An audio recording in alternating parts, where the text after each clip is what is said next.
اٹھو، یہ ڈرامے بند کرو اور کپڑے بدلو اور جاؤ مما کے پاس۔ مہانور دلہن بنی کمرے میں بیٹھی تھی جب حسام خان زادہ کمرے میں آتے اسے حکم دیتے بولا، بحری ہو کیا، سنائی نہیں دیا؟ مما نے واش روم جاتا ہے تمہیں، میں یہاں اپنی بیچ سجانے کے لیے نہیں آیا۔ سمیر خان زادہ نے کہتے اس کے دل کے ٹکڑے کیے تھے۔ اس کی ماں اپائج ماں تھی، مہرین کو ملازمہ کے طور پر لایا گیا تھا۔ سمیر خان زادہ نے اسے کھینچتے ہوئے اپنی ماں کے کمرے میں لا کر چھوڑا۔ آدھی رات کو وہ اس کے دروازے کے باہر کھڑی ٹھنڈ سے کانپ رہی تھی۔ حسام مجبوری میں اسے کمرے میں لے آیا۔ وہ ڈرتی ڈرتی بیڈ پر حسام خود کمبل تان کر سو گیا، لیکن مہرین کی روئی روئی آنکھیں بار بار اس کی آنکھوں کے سامنے آ رہی تھی۔ اپنے جذبات سے مجبور ہوتا وہ بے اختیار ہوتا اس پر جھک گیا اور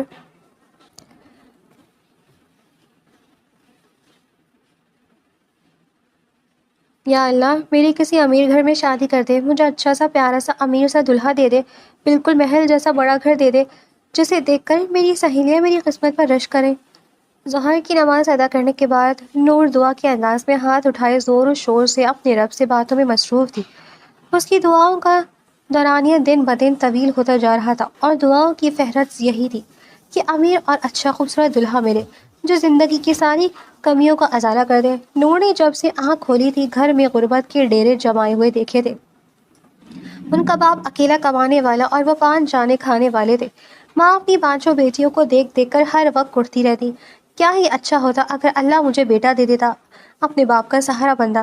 اب یہ بیٹیاں ہیں میرا بوجھ، پہلے ان کی تعلیم کا خرچ اٹھاتے رہو، پھر ان کا جہیز تیار کرو، ہم تو بیٹیاں بڑھاتے ہوئے ہی بوڑھے ہو جائیں گے۔ سکینہ روتے ہوئے بولتی تو ان کے شوہر اللہ داتا انہیں تسلی دیتے، ایسی باتیں مت کیا کرو، نیک بخت اللہ سے اچھے کی دعا کیا کرو، اپنی بچیوں کے اچھے نصیب اللہ سے مانگا کرو، بس کہ ہاں دیر ہے اندھیر نہیں۔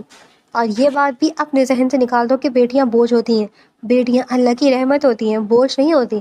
لیکن بیٹیاں اب ہمیں کما کر تو نہیں کھلا سکتی، جب آپ بوڑھے ہو جائیں گے کمزور ہو جائیں گے تب یہ بیٹیاں آپ کا سہارا نہیں بنیں گی۔ لوگ اس لیے بیٹے مانگتے ہیں جو بڑھاپے میں ماں باپ کا سہارا تو بنے۔ اللہ داتا سر پکڑ کر رہ جاتے، اب تم اللہ کے ساتھ دل لگاؤ گی؟ نیک بخت اللہ سے معافی مانگو، کس قسم کی باتیں کرتی ہو؟ جو اللہ نے دیا اس پر شکر ادا کرنا سیکھو۔ سکینہ اپنے شوہر کا غصہ دیکھ کر خاموش ہو جاتی، مگر دل ہی دل میں وہ اپنی بیٹیوں کو دیکھ کر ضرور ہی جھلا جاتی۔ کبھی کبھی انہوں نے اپنی بیٹیوں سے پیار سے بات نہیں کی تھی۔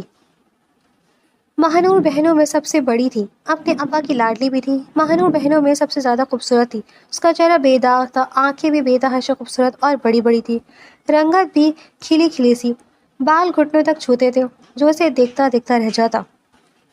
وہ اپنے عام سے کپڑوں میں بھی عجیب سی آن بان اور شان والی دکھتی تھی۔ زیادہ تر وقت وہ آئینے کے سامنے کھڑی ہو کر بتاتی تو ماں اسے خوب برا بھلا بولتی، ہر وقت آئینے کے سامنے لڑکی رہتی ہو، ذرا شرم و حیا نہیں تمہیں؟ ارے ہمارے زمانے میں تو ماں باپ کے سامنے لڑکیاں بالوں میں کنگھی تک نہیں کرتی تھی، ہار سنگھار کو ہاتھ تک نہیں لگاتی تھی، اور آج کل ہار سنگھار کر کے ماں باپ کے سامنے اپنی خوبصورتی کا ملاحظہ کر رہی ہوتی ہیں۔ شرم و حیا تو ختم ہو چکی ہے۔ ماں کی بات پر مہانور برا سا منہ بناتی، اماں بھی نہ میرے ڈانٹنے کا کوئی موقع ہاتھ سے جانے نہ دیتی۔ وہ بس اوڑھتے ہوئے کمرے میں چلی جاتی اور لپسٹک کو دراز میں رکھ دیتی جو اماں کی نظروں سے بچا کر وہ اپنے چہرے پر تھوپ لیا کرتی تھی۔ آج بھی وہ زور و شور سے شادی کی اور اچھے دلہے کی دعائیں مانگ رہی تھی جب باہر سے عجیب سے شور کی آوازیں سنائی دیں۔ جانماز سے بیٹھ کر وہ باہر آئی تو اپنے گھر کے آنگن میں اس نے ایک انتہائی عجیب منظر دیکھا۔ گھر میں 3 خواتین تھیں، تینوں اچھے خاصے کپڑے پہنے ہوئے خاصی مالدار نظر آ رہی تھی۔ اماں کو سمجھ نہیں آ رہی تھی کہ وہ ان لوگوں کو کہاں بٹھائے، ان کی کیسے خاطر مدارت کرے۔ عورتوں کو کمرے میں بٹھا کر وہ پپو کو بازار میں دوڑا گئی تھی۔ پپو نوریہ کی خالہ کا بیٹا تھا، ان کا گھر بھی اسی گلی میں ہی تھا۔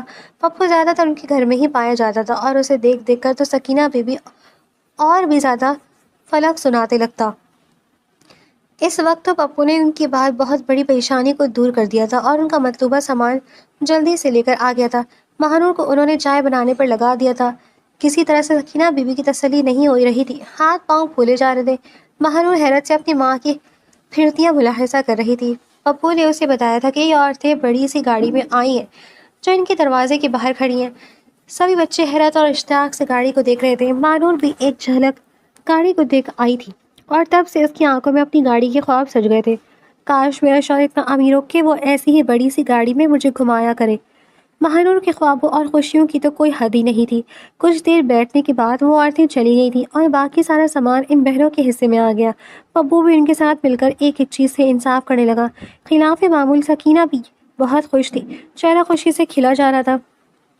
کتنے وقت کے بعد ماں کے چہرے پر بیٹیوں نے مسکراہٹ دیکھی تھی، ورنہ وہ تو ہر وقت غصے میں ہی رہتی تھی۔ آج وہ بار بار دروازے کے چکر لگاتے ہوئے شوہر کا انتظار کر رہی تھی۔ مہانور نے ساتھ باقی بہنیں بھی حیران تھیں کہ آخر ماں کی کیا پلٹے کی وجہ کیا ہے۔ ان عورتوں نے اسے کیا کہا ہے جو ماں اتنی خوش ہے؟ اور پھر یہ عقدہ بھی شام تک کھل گیا تھا۔